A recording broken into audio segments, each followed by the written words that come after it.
A bill to ensure that American enterprises do not serve enemy nations. A bill to ensure that American enterprises do not serve hostile nations, and for other purposes. Be it enacted by the Senate and House of Representatives of the United States of America in Congress assembled.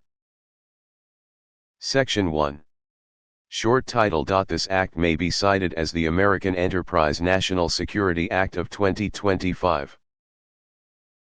Section 2. Findings and purpose. A. Findings. Congress finds the following. 1. The inherent profit-seeking nature of certain American enterprises has led them to engage in activities that may provide benefit to, or inadvertently strengthen, nations hostile to the national security interests of the United States. 2. Such engagement facilitates the undermining of American interests from within, enhances the capabilities of rival nations, and places the United States at a disadvantage in global competition. 3. These activities pose a severe and ongoing threat to the national security of the United States. B. Purpose. The purpose of this act is to safeguard the national security of the United States by preventing American enterprises from engaging in activities that directly or indirectly benefit hostile nations, and to ensure that the ownership and control of such enterprises align with the national security interests of the United States. Section 3. Definition and updates of hostile nations list. 1. Initial list. For the period commencing July 2025 and concluding July 2029, the following nations are hereby designated as hostile nations: A. The People's Republic of China, B. The Russian Federation, C. The Islamic Republic of Iran, D. The Democratic People's Republic of Korea. 2. Periodic review and update. The hostile nations list shall be reviewed and updated by a joint resolution of the Senate and the House of Representatives every 4 years, in accordance with the ordinary legislative process. 3. Emergency updates. In the event of extraordinary circumstances, the hostile nations list may be updated by a joint resolution of the Senate and the House of Representatives as deemed necessary. 4. Continuity of list. Should Congress fail to update the hostile nations list within the prescribed period, the most recently established hostile nations list shall remain in effect.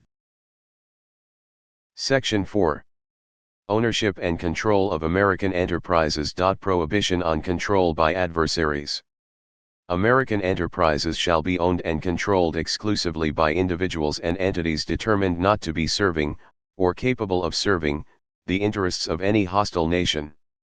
The Secretary of Commerce, in consultation with the Director of National Intelligence, shall promulgate regulations to implement this section, including criteria for determining whether an individual or entity is capable of serving the interests of a hostile nation.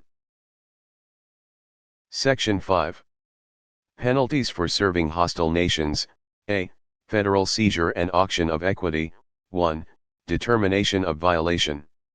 Upon a determination by the appropriate federal authority that an American enterprise has served a hostile nation, as defined by this act and subsequent regulations, the federal government shall seize and auction the equity of such enterprise.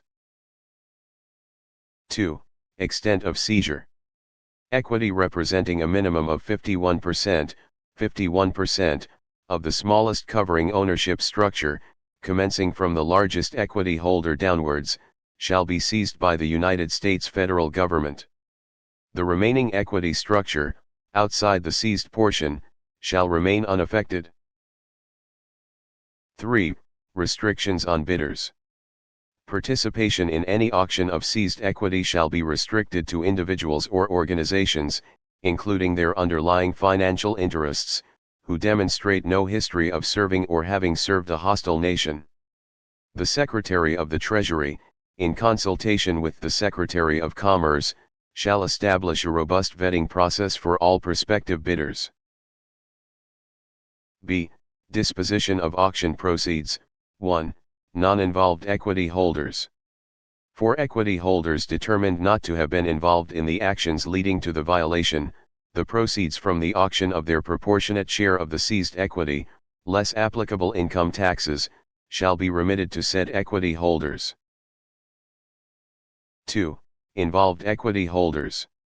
All proceeds from the auction of equity held by individuals or entities determined to have been involved in serving a hostile nation shall be forfeited to the United States Treasury and shall be appropriated exclusively to the national defense budget of the United States.